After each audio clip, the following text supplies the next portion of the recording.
Hello everyone, welcome to current affairs education. Current affairs education के इस video session में आज हम चर्चा करेंगे 7 जनवरी के उन तमाम महत्वपूर्ण करंट अफेयर्स की जो परीक्षा की दृष्टि से महत्वपूर्ण है। बने रहिए मेरे साथ वीडियो के एंड तक, शुरू से लेकर अंत तक। बिना टाइम खराब किए शुरू करते हैं। पहला प्रश्न है, centre for science and environment यानी कि CSE के एक आकलन के अनुसार भारत का कौन सा राज्य खराब कोयले से बिजली उत्पादन कर सर्वाधिक कार्बन डाइऑक्साइड उत्सर्जित करता है? काफी महत्वपूर्ण प्रश्न है जो परीक्षा में छप सकता है डेफिनेटली। ऑप्शंस हैं बिहार, पश्चिम बंगाल, झारखंड या हरियाणा। इसका सही उत्तर आप मुझे गेस करके बताइए। इसका सही उत्तर है बी, पश्चिमी बंगाल। प्रदूषित कोयला खरीदकर बिजली उत्पादन के मामले में पश्चिमी बंगाल देश में पहले स्थान पर है। यानी ये जो कोयला यूज कर रहे हैं ये घटिया क्वालिटी का कोयला है और इसी से ये बिजली उत्पादन कर रहे हैं। कोयला आधारित बिजली स्टेशनों में 3 प्रमुख प्रदूषक होते हैं। एक है कण पदार्थ, जो कि यानी माइक्रो छोटे छोटे जो कण होते हैं प्रदूषण के, जो दिखाई नहीं देते हैं, एक प्रदूषण वो होता है। दूसरा प्रदूषक होता है नाइट्रोजन डाइऑक्साइड और तीसरा होता है सल्फर डाइऑक्साइड। अब यहां पर CSE ने कहा है कि पावर स्टेशन सल्फर डाइऑक्साइड मानदंड के अनुपालन में विशेष रूप से पिछड़ गए हैं। बिजली संयंत्रों से सल्फर डाइऑक्साइड का उत्सर्जन भारत में आधे से अधिक मानव जनित उत्सर्जन के लिए जिम्मेदार है। ये एक चिंताजनक बात है। अगला पॉइंट देखिए, राज्य कोयले पर आधारित बिजली का लगभग 60% अशुद्ध स्रोतों से खरीद कर रहे हैं। यानी जो कोयला खरीदने का जो सोर्स है वो अशुद्ध है। जो कोयला यूज कर रहे हैं पावर प्लांट्स, वो अशुद्ध कोयला है। इस मामले में पश्चिमी बंगाल, तेलंगाना और गुजरात शीर्ष स्थान पर हैं। यानी ये तीनों ही राज्य घटिया क्वालिटी का कोयला यूज करके और इलेक्ट्रिक प्रोडक्शन कर रहे हैं, बिजली का उत्पादन कर रहे हैं। तो यहाँ पर इस विषय पर CSE ने ये आकलन रिपोर्ट जारी की है और इसके अनुसार नंबर 1 पे सबसे ज्यादा कार्बन डाइऑक्साइड जो उत्सर्जित करता है वो है वेस्ट बंगाल। याद रखेंगे। अगले प्रश्न की ओर बढ़ते हैं। हाल ही में खाद्य ग्रामोद्योग आयोग के द्वारा किस अर्धसैनिक बल के साथ एक MOU पर हस्ताक्षर किए गए हैं?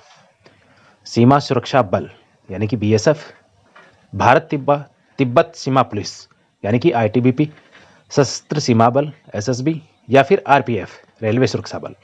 फटाफट कमेंट करके इसका आंसर मुझे बताइए। वीडियो को पॉज करके और फटाफट इसका आंसर दीजिए। इसका आंसर होगा B, option B, Bharat Tibet सीमा पुलिस यानी कि ITBP।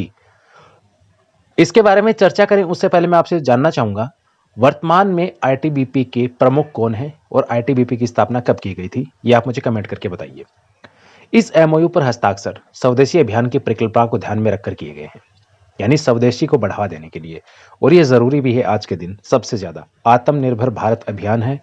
ये एक बहुत ही महत्वपूर्ण और कारगर अभियान है भारत की उन्नति को लेकर। यह समझौता 1 साल के लिए किया गया है। इसके अनुसार ITBP खाद्य ग्रामोद्योग की खादी दरी ही प्रयोग में लेगा। यानी कि जो दरियां यूज करेगा ITBP, जो दरियां यूज करेगी वो सारी की सारी खाद्य ग्रामोद्योग आयोग की बनी हुई होंगी। ठीक है। 1.72 लाख दरियों की कीमत 8.74 करोड़ रुपए है। इन सूती दरियों को उत्तर भारत के वस्त्र अनुसंधान संगठन द्वारा प्रमाणित किया गया है। इस MOU से पहले 31 जुलाई को पिछले वर्ष यानी 2020 में खाद्य ग्रामोद्योग के द्वारा ITBP के साथ कच्ची घानी सरसों तेल की आपूर्ति के MOU पर भी हस्ताक्षर किए गए थे, जिसका अनुपालन सफलतापूर्ण रहा। यानी 2 चीजें हैं यहाँ पर याद रखेंगे। एक तो अभी जो MOU किया गया है वो सूती दरियों के लिए किया गया है, जो दरी होती हैं उनके लिए। इससे पहले जुलाई में किया था ITBP ने, वो था कच्ची घानी सरसों के तेल की आपूर्ति के लिए, तो वो सफलतापूर्ण रहा। इसके बाद में ये दूसरा MOU है, याद रखेंगे। अगला प्रश्न है, तीसरा प्रश्न। और मैं कहता हूं आप हमारे प्रोग्राम के साथ जुड़े रहिए। करंट अफेयर्स में आपको कुछ भी करने की जरूरत नहीं होगी। हम इस प्रोग्राम को रेगुलर बेस पे चला रहे हैं और अगर आप चाहते हैं कि ये इसी प्रकार से रेगुलर चलता रहे तो हर एक व्यूवर जो देख रहा है, हर एक स्टूडेंट जो देख रहा है, वो लाइक करेगा वीडियो को और अपने दोस्तों के साथ शेयर करेगा। और मैं जो प्रश्न पूछता हूं सेशन के दौरान उसका जवाब कमेंट बॉक्स में लिखेगा। ज़्यादा से ज़्यादा लाइक और शेयर होना चाहिए। जब हम आपके लिए इतनी मेहनत कर रहे हैं तो आप भी समर्पित भाव से पढ़ाई कीजिए और हमारा सहयोग दीजिए। तीसरा प्रश्न है, 7 जनवरी 2021 आज ही की बात है को प्रधानमंत्री नरेंद्र मोदी द्वारा वेस्टर्न डेडिकेटेड फ्रेट कॉरिडोर के किस खंड को देश को समर्पित किया गया? देखिए कितना लेटेस्ट प्रश्न है, अभी तक शायद ही किसी ने कवर किया होगा। हम आपके लिए सबसे पहले लेके आते हैं। जैसा कि हमारा वादा है, हम सबसे तेज हैं, सबसे पहले आपके लिए करंट अफेयर्स लेके आएंगे सबसे अच्छी क्वालिटी कंटेंट के साथ। ऑप्शंस हैं न्यू रेवाड़ी से न्यू किशनगढ़, रेवाड़ी से मदार, जयपुर से बाड़मेर या रेवाड़ी से गांधीनगर। इसका सही उत्तर गेस कीजिए, पॉज करके वीडियो कमेंट लिखिए। इसका सही उत्तर है विकल्प बी, यानी कि रेवाड़ी से मदार। अब देखिए इसके बारे में काफ़ी महत्वपूर्ण डिस्कशन करेंगे। वीडियो कॉन्फ्रेंसिंग के माध्यम से प्रधानमंत्री नरेंद्र मोदी द्वारा वेस्टर्न डेडिकेटेड कॉरिडोर के 360 किलोमीटर लंबे रेवाड़ी मदार खंड देश को समर्पित किया गया है ये, ठीक है। साथ ही न्यू अटेली से न्यू किशनगढ़ के लिए इलेक्ट्रिक ट्रैक्शन पर चलने वाली 1.5 किलोमीटर लंबी दुनिया की डबल स्टैक लॉन्ग ट्रेन को भी हरी झंडी दिखाकर रवाना किया गया। दो चीज़ें एक साथ में यहाँ पर शुरू की गई हैं। एक तो रेलवे मदार खंड का जो डेडिकेटेड फ्रेट कॉरिडोर है उसको, और साथ ही जो इलेक्ट्रिक ट्रैक्शन पर चलने वाली एक ट्रेन है 1.5 किलोमीटर लंबी, दुनिया की पहली डबल स्टैक लॉन्ग ट्रेन है ये, याद रखेंगे इसको भी यहाँ से रवाना किया।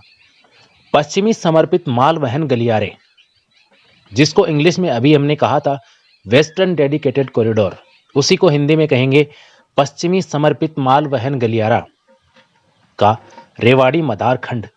अब रेवाड़ी की बात करें तो देखिए इसका दो पार्ट है इसके, एक तो हरियाणा में आता है और एक राजस्थान में आता है।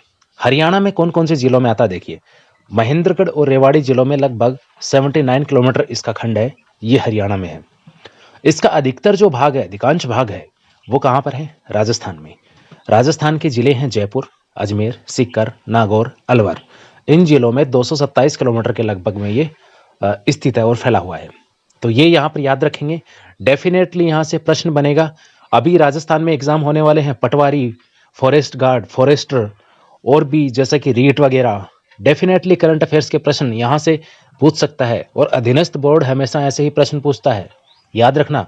वो पूछ लेगा आपको कि वेस्टर्न डेडिकेटेड फ्रेट कॉरिडोर में जो हिस्सा राजस्थान में आता है कौन कौन से जिले हैं वो शामिल हैं या कौन सा जिला उसमें शामिल नहीं है। ऐसे प्रश्न पूछना राजस्थान अधीनस्थ बोर्ड की एक प्रकार की आदत है, इसको याद रखना। अगला प्रश्न है, हाल ही में भारत सरकार के द्वारा निर्दिष्ट कुशल कामगारों के संबंध में किस देश के साथ मिलकर समझौता ज्ञापन को मंजूरी प्रदान की गई है? ऑप्शन देखिए, जापान, अमेरिका, रूस या फिर चीन। इसका सही उत्तर वीडियो पॉज करके दीजिए, कमेंट में उत्तर लिखिए। इसका सही उत्तर है जापान। इस एमओयू का उद्देश्य निर्दिष्ट कुशल कामगारों के संबंध में तय व्यवस्था के उचित परिचालन के लिए सहभागिता का मूलभूत ढांचा तैयार करना है। यहां पर देखिए दोनों देशों के बीच में जो कुशल कामगार काम करते हैं, ठीक है, यानी स्किल्ड जो लेबर है वो काम करती है, तो दोनों देशों के बीच में एक सहभागिता का मूल ढांचा बने, इसके लिए यहां पर ये एमओयू साइन किया गया है।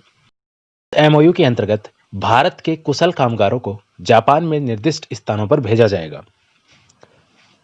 अगला पॉइंट है, इन भारतीय कामगारों को जापान सरकार की ओर से निर्दिष्ट कुशल कामगार नामक एक नई सामाजिक स्थिति यानी कि न्यू स्टेट्स ऑफ रेजिडेंस प्रदान की जाएगी। सहभागिता समझौता ज्ञापन भारत और जापान के लोगों के बीच आपसी संपर्क को बढ़ाएगा और भारत के कामगारों और कुशल पेशेवरों को जापान भेजने में मदद करेगा। तो ये बहुत ही महत्वपूर्ण है, यहाँ पर याद रखेंगे। अगला है, हाल ही में भारत सरकार द्वारा नई किसान रेल किन दो जगहों के बीच चलाई गई? ऑप्शंस हैं झारखंड से बिहार, केरल से आंध्र प्रदेश, महाराष्ट्र से असम या मिजोरम से त्रिपुरा। इसका सही उत्तर आप वीडियो पॉज करके कमेंट में दीजिए। और इसके साथ ही मैं आपसे ये भी पूछना चाहूँगा, अभी जो चलाई गई है इसको मिलाकर अब तक भारत में कितनी किसान रेल चल रही हैं? अब तक भारत में कितनी किसान रेल चल रही हैं? आज जो मैंने प्रश्न में कवर की है इसको आप शामिल कीजिए और कमेंट कीजिए कि कुल कितनी किसान रेल भारत में चल रही है और भारत सरकार उन पर कितने प्रतिशत सब्सिडी दे रहा है, ये भी आप कमेंट कीजिएगा। खैर, इसका सही उत्तर है ऑप्शन सी, महाराष्ट्र से असम। चर्चा करते हैं इसके बारे में विस्तृत रूप से।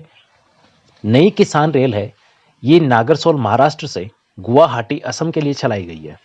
काफी लंबी दूरी तय करेगी ये।